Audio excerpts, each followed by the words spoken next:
think responsibility for me really is just like, am I living my life in a way where my rise is leading to others' rise? That's really what it comes down to. If one's rise is leading to the oppression or the discouragement of anyone else, there's a problem. Midlife isn't just about what we build, it's about what we protect and what we pass on to others. While most of this season's guests are people I've known a long time, I wanted to make sure that I spoke to someone focused on the next generation.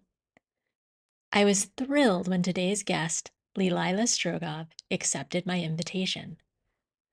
Leelila is a fellow Gen Xer and an MIT grad who has spent her career at the intersection of storytelling, ambition, and identity.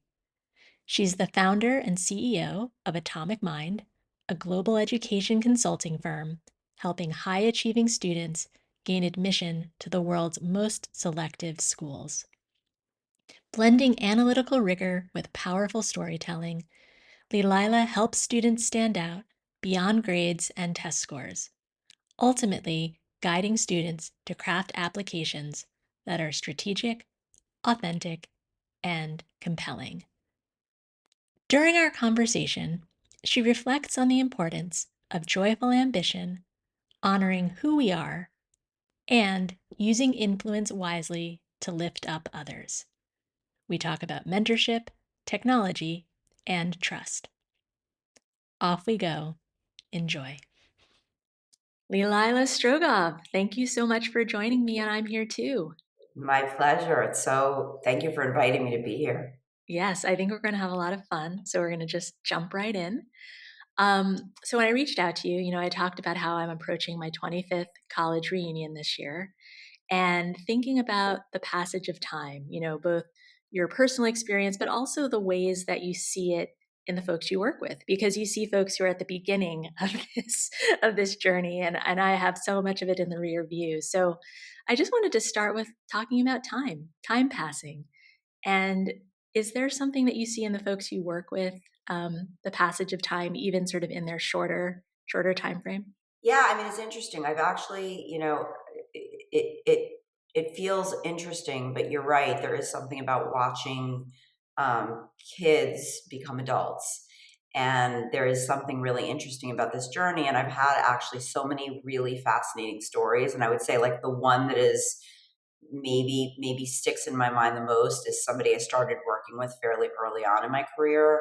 And she was, a 16-year-old, and I had just started my business, and she was just this awesome young person. And there was something about her where like we were kind of friends as much as we were kind of working together. And she was so creative. And I think what was so maybe fascinating about her is that she had this very strong sense of who she was going to be in the world. And her parents actually didn't like what that sense was. And she wanted to be a creative, and she was just very, very Jessica. That's the only way I can put it. And she really dug her heels in. And what was one of the things that was very interesting is she came from a very wealthy family. But you could tell that she resisted that. So, and one of the complaints really of her parents was that she was very resistant to show anyone, to bring anybody home. So she was almost, in her parents' mind, she was pretending to be someone she wasn't. But ultimately, long story short, fast forward, she ended up becoming an Oscar-nominated filmmaker. And and I told her parents the whole time, like, you need to understand, this is a girl who kind of knows what she wants. She wants to go into the arts, and she kind of knows she's not going to be taken seriously if it's, oh, I was born with a silver spoon in my mouth. And you need to understand that she's seeking something very genuine. So while to you it doesn't feel genuine, it feels very genuine to her. And she's really built an incredible life, with artists all around her. And it's like when I look at her trajectory, and what's interesting is I I happened to spend the winter break with her. So, we've kind of had this like long span of time, and I've really watched her grow. And yes, I think it's taught me something about who we are as youngsters and who we become. And I actually think that the DNA is pretty imprinted early on. Obviously, it can take all kinds of roads, and I've seen all kinds of transformations. But I think if we are allowed to, and we look deeply enough, we can look back as part of our narrative and say, "Oh, I was kind of always that person." That's so interesting, this idea of I was always that person, because one of the things I've found talking to people about this moment is we all kind of have this like age that we circle around, that we are kind of like suspended in even as we get older or things change. We have this like vision of ourselves at a certain age and we kind of operate from there. Have you noticed that either in yourself or others, that there's like a perma age? I have, but I will say, I've always said about myself that I was kind of like, I was always 40. So, interestingly enough, I just feel like I was always kind of this older person in a young person's body. And I would say, looking back, I would say actually the more accurate age around which I revolve is probably 33. That felt like the most kind of like iconic me age. Maybe it was, before I had children and when I was particularly bold, and I think I still am bold, but I just have to tamp it down a little bit now that I have kids. But I was like flying a plane back then, and, I was just doing all kinds of crazy, I was running a literary magazine. I was just doing all kinds of things that, being unencumbered by children allows you to do. And I think that's maybe sometimes when we have children, I think sometimes our most iconic ages are like right before we got there. BC and an AC. Yes, totally. Yes. Love that. Yeah. Well, I guess this is this idea of like, when does the story get shaped? And so much of what you shared in that first story was this idea of an idea of success, right? Jessica had her idea, her parents had another idea. And when you see that, like, how do you help? You were very, clearly an advocate for Jessica, but how do you help people see that there are stories that they're invested in that they might not even be conscious of? It's interesting. I'll say that, when I was younger, and when I started on this journey, I think I was just operating on instinct. So I think I've always been that kind of person who understands that we each have our stories, and those stories need to be honored. And I used to say, I actually used to have a phrase which was honor your DNA. So I used to use that all the time when I was a young person. And I would tell parents that too. Let kids honor their DNA. Like they're not you, they're not a limb, they're not an extension of you. They are their own people, and all you are is their guide in this world. That is it. They are very, very much their own people, and they have to find their own journey and their own story. And if you try to stand in the way of that, what will happen is they will just have a delayed story, and your standing in their way will become a part of their story. And you don't want that. So that's really, something I do tell parents. And I think we all just kind of we have it from very early on.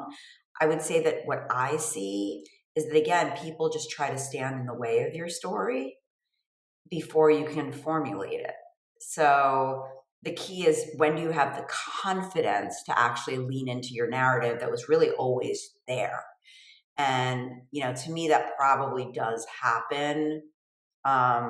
It happens a little bit later, but I think, there's a certain arc that life kind of takes you on, and you don't get to see the full arc until maybe you're, you know, a little bit further into the journey, maybe around now, right? Is so I mean, I like the idea of class of 2001, because I do think maybe that's when you really start to see the arc. Although I also think we're still like we're still growing till the very end.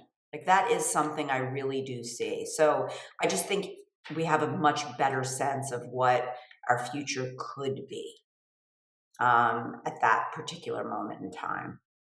And I don't know about you, but I also think we get I've gotten more comfortable closing some doors and being very clear about I don't need to walk through every single door. I've got a path and I can stay open, but it doesn't mean that it's, eat everything in the candy store. And there's only so much time left, right? Like it's this A very hundred interesting. percent.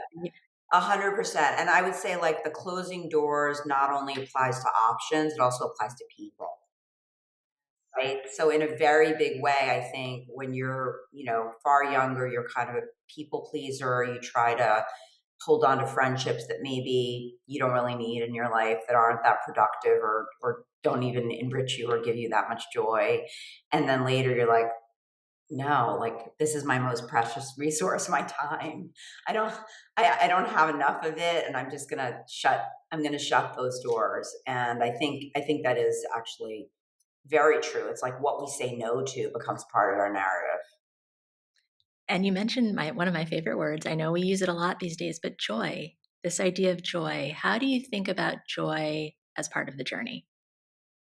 I think joy is the most important part of the journey, actually. And I think the second I always say to my own children even, right, and to the kids in my orbit, try to inject a little bit of joy into your life every day.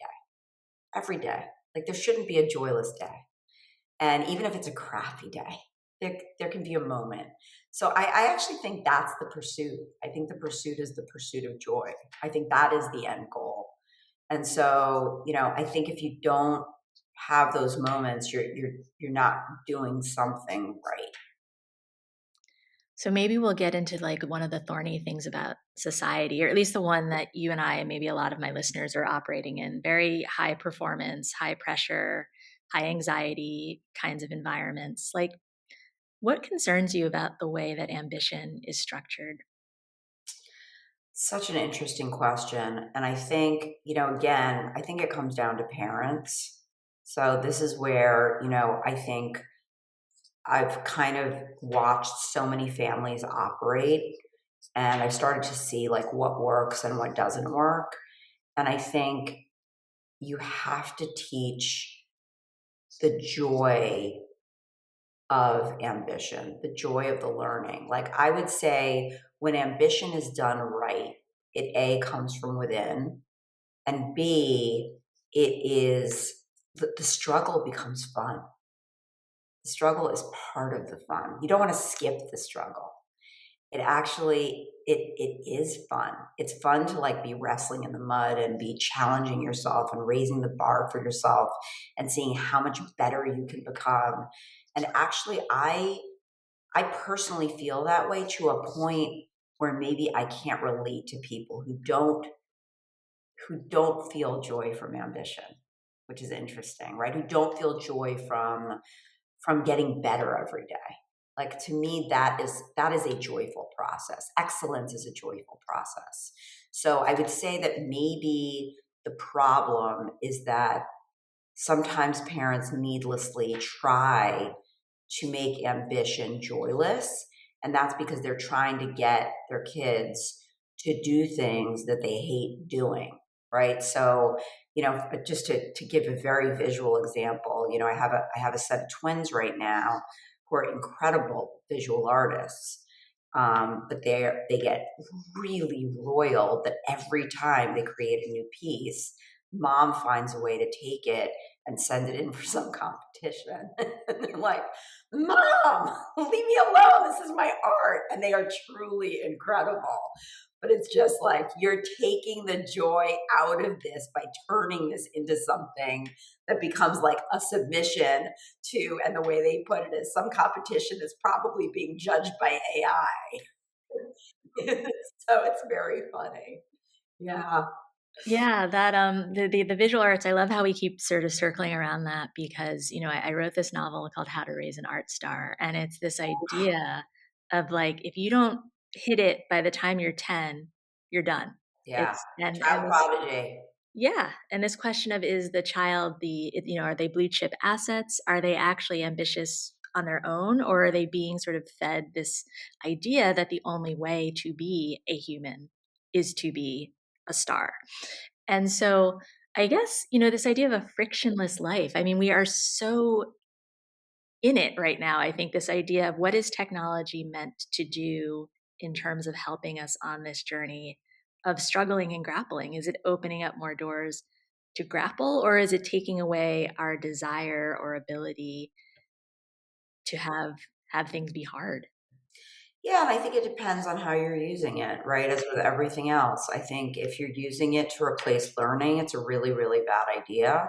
But I will say, I was also like, I'm MIT, I was geeking out, yesterday when I read that AI, like ChatGPT, whatever 5.2, had managed to like solve some physics problem that, like no, and it did it in a very unhuman way.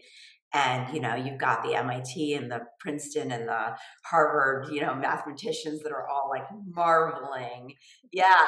And I'm like, wow, that's incredible, and I think, my messaging was, really to my students was, don't hesitate to use chat as an on demand tutor.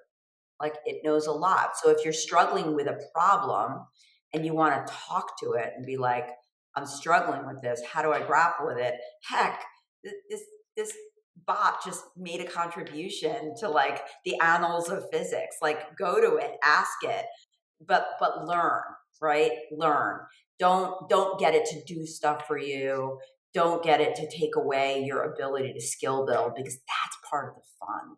And if you don't skill build, you're not going to actually be able to use GPT as a tool anymore. So I think that's the key, is really viewing everything around you as a tool, to be more human.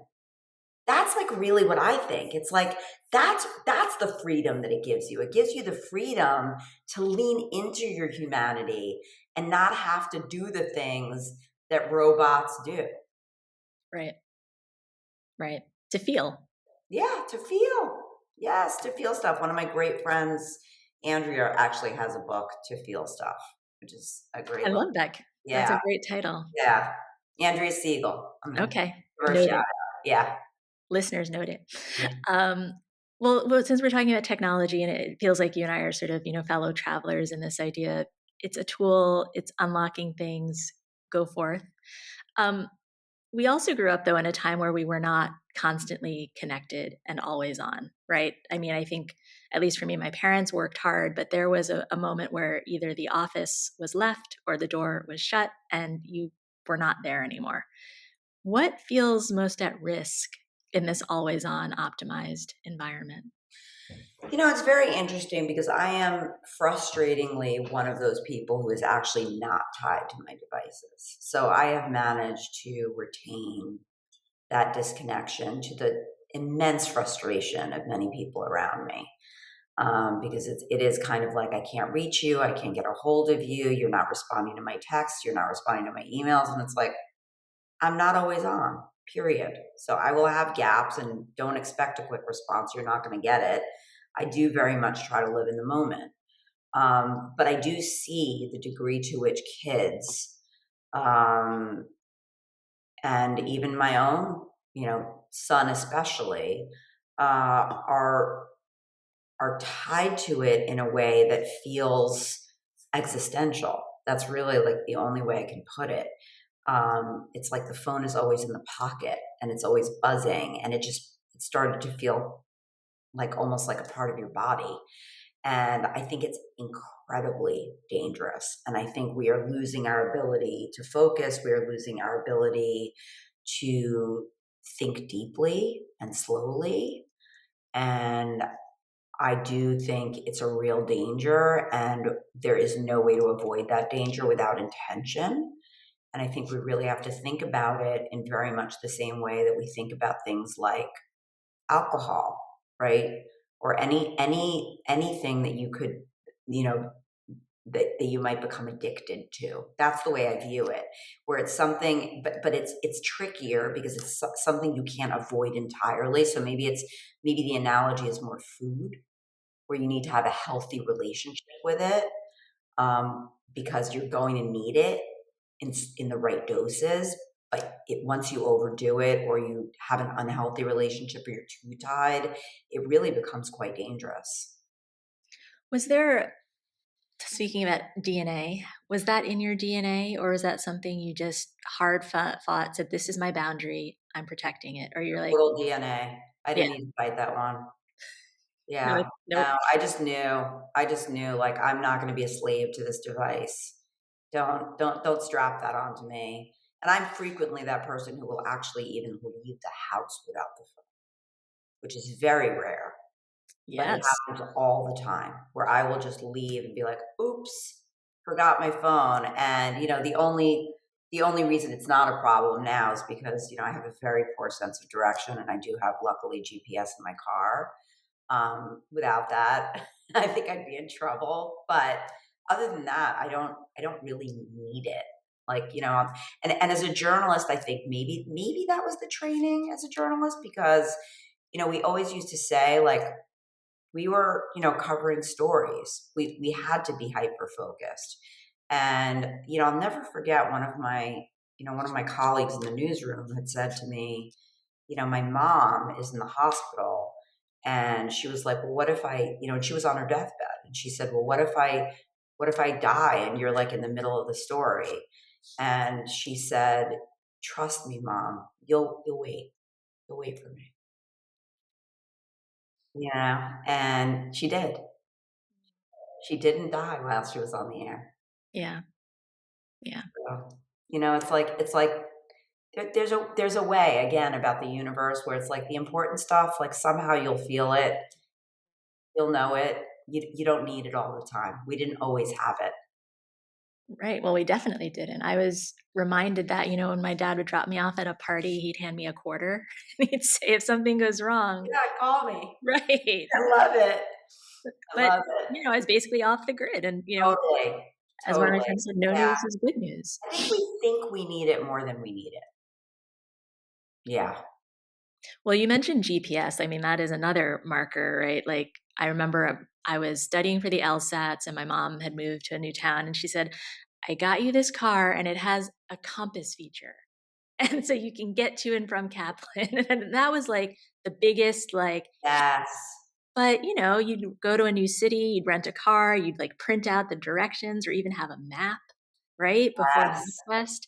Totally. I will say that was probably the technology that changed my life. Because before GPS, I was always lost.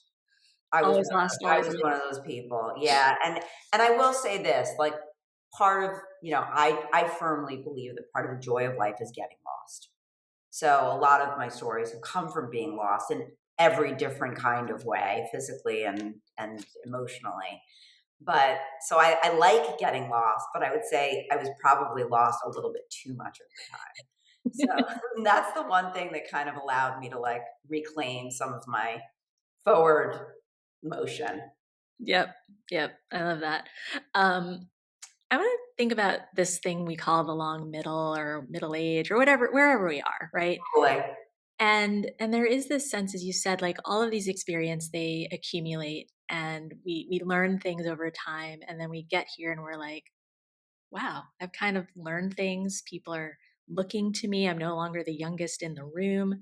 Like, what does responsibility look like? Especially so, a number of the listeners here are people who are shaping systems and institutions and people's livelihoods. Like, how do you think about responsibility? I think the thing that maybe disturbs me at this moment in time is that to me, responsibility has always felt very obvious. And I would say that we are now living in a time where we're no longer completely clear on what is right and what is wrong. And I think that that is really what is so scary about today is that I do think there was a time when it was pretty much common sense. And even if you weren't taking responsibility and you weren't doing the right thing, which I can't say I've, not been party to, you at least knew you weren't. Whereas I do think now it's like there's something about this flood of misinformation that has a lot of people confused. And it feels like you need to be incredibly intelligent and thoughtful to be able to, tie apart what is right from what is wrong. And I would say, just in terms of the systems, and that we're building, you know, I think it does take a ton of intention, and maybe when you're not building them now, there's less of an ability to feign denial. So in my mind, like, now it's this moment in time where we know enough. Like, if we are not deliberately doing things in a way that are actually making the world truly a better place, we should know it. But I think there's a lot of pretending going on. So I think responsibility for me really is just like, am I living my life in a way where my rise is leading to others' rise? That's really what it comes down to. If one's rise is leading to the oppression or the discouragement of anyone else, there's a problem. That's a very clear marker. And yet, Yeah. as you said, I think that there's this illusion of, well, I know better, but no one else around me seems to know better. So let's just see. And that is scary. Yeah. Yeah. So I think, but I will say this, I also think there still are, some arenas in which things are not black and white. And I think that for me, at this moment in time, I am very much trying to be someone who tries to be a bridge, and always be open minded and understanding, and not jump to conclusions of, oh, you're a bad person, because you think this way. And that takes some discipline. It takes some discipline. I try to give people the benefit of the doubt, but we are living in a time where some people have lost that benefit of the doubt. And so I think we just have to not allow it to jade us. I agree. And I think also just, you've been so gracious to have this conversation. I know it sounds simple, but just actually talking to human beings, like my mind was blown. One of my friends, he was saying how his nephews don't feel like they need a car because they were like, why would we have to go anywhere? We can do it all from Wow. here, and this idea of being in connection with people, I think is something that we've lost a little bit of, like, Absolutely. feel for it, even, Yes. and I'm guilty of it too, right? I remember this moment that was so shocking. It was one of the earlier moments in the pandemic, and we were in Brooklyn, and I was walking around Prospect Park, and I think it was one of the first times we were able to take our masks off, outside, and a woman smiled at me, and I was like, Oh my oh, gosh, that's amazing. and I was like so afraid, and I was like, hold on, this is another human. It's like a good thing. Don't worry. Yes, it's amazing. We forget. Yeah, we do. We forget. I mean, it's interesting. It's like, one of my friends is Canadian, and I'm always like kind of shocked by how nice Canadians feel to me. And I'm just like, this feels so strange. Like, I'm, born in Brooklyn, right? So your Right. ways seem so strange. And I actually said to her, before the current name of my company, we rebranded it to Atomic Mind. It was Brattle Street, and at the time we had this long URL, Brattle Street Coaching, and I wanted just brattlestreet.com. And so I reached out to the person who had it, and I was like, "Hey, can I buy this URL from you?" And he was like, "Oh, you know what? I'm not really using it. You can just have it." And I was like, "What's wrong with you?" And he's like, "I'm Canadian." Oh my gosh, that's so funny. So I told her, I was like, wow, like, how, you guys just retain this like everyday niceness about you. And I think maybe since then, that's become a goal of mine, to try to retain the everyday niceness, without getting jaded. Yeah. Yeah. Well, one of the final questions before we go into the lightning round, which we'll talk about, is, thinking about young people today, I know we've talked about friction being an important part of life and learning and moving toward excellence, but if there was something that you could not have people have to unlearn later, what would it be? It's a really good question.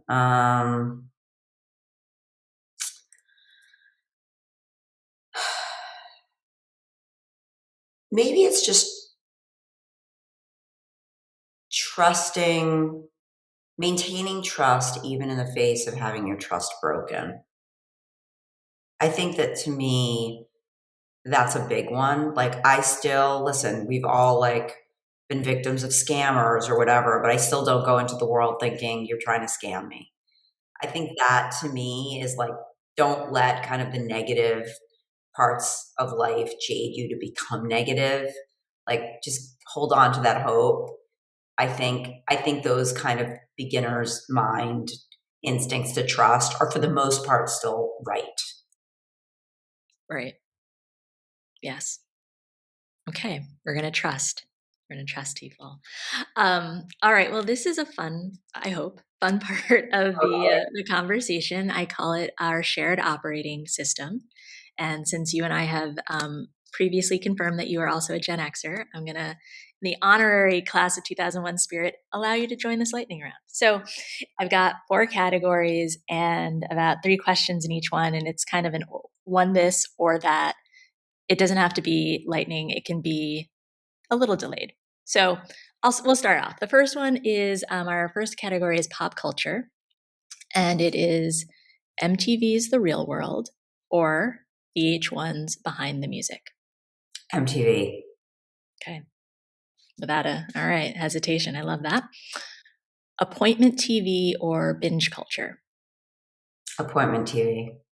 Any specific appointment you were making? Believe it or not, I don't know why, but I was actually watching like boxing.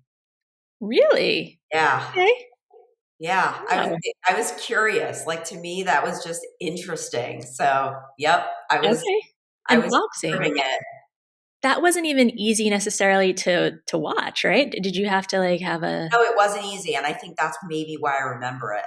yeah. Yeah, it wasn't easy. You literally had to like wait for it, book it, pay for it. It was hard. Yeah. Yeah, Yeah. but I remember just like wanting to see those brawls.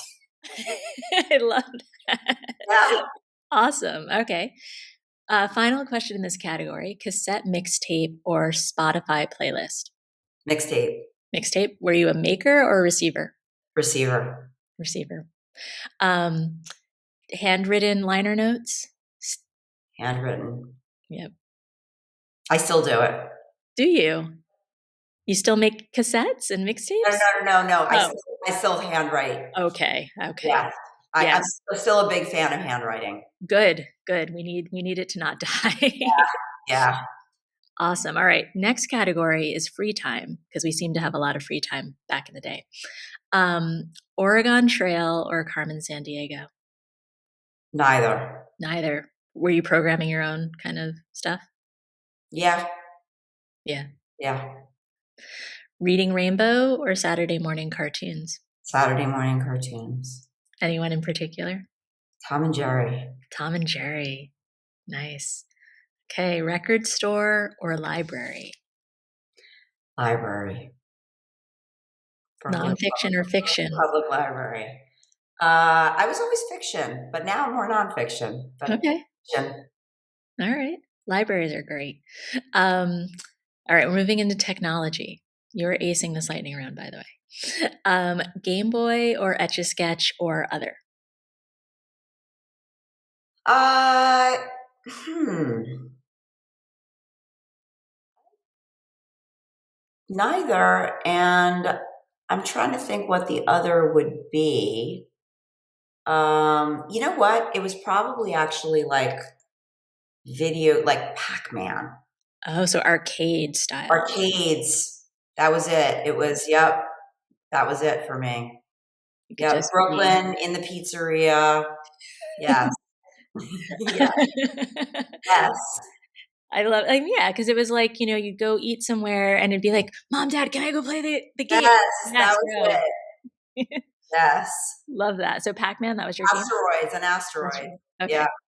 And I guess was home gaming like ColecoVision or Atari? Atari was a thing. Yeah. Yeah. I think it was the beginning of a thing. Yeah. Okay. Yeah. I'm not even sure what this answer is going to be based on our conversation. So I'm just going to ask you BlackBerry or pager? You know, BlackBerry was definitely like on the mind, but I definitely wasn't using it. And I definitely wasn't using either. But I remember seeing the BlackBerry. I'm Yeah. so jealous of that. Yeah. Yeah. The law firm, I was the last associate to get one. That's amazing. That little moment between not having and everybody else having it was That's tremendous. amazing. Yeah. Yes. Okay. DOS or Mac OS Mac OS from the beginning? from the beginning. Okay. All right. Our last category, signals. All right. So AOL had this thing AIM, right? Like AIM. So AIM away message or LinkedIn headline. It was AIM. Private ambition or public metrics. Private ambition. Pass a note or leave a message on the phone. Leave a message on the phone. Did you have a long answering machine message for people when they were calling you, or was it very basic? It was very basic, but actually, like one of the highlights of maybe the past month was somebody sending me a voice message that I left for them when they were in college at Brown. They'd pulled out like an old, yeah, recorder, and they literally sent it to me, and I got to play it for my kids, and they got to hear my like college voice. Wow, that's amazing. Yeah, it was pretty cool. I'm so curious about that person's archiving skills. Like, Yes, pretty amazing. yes. Okay, now my mind is blown. So thank Yeah, you.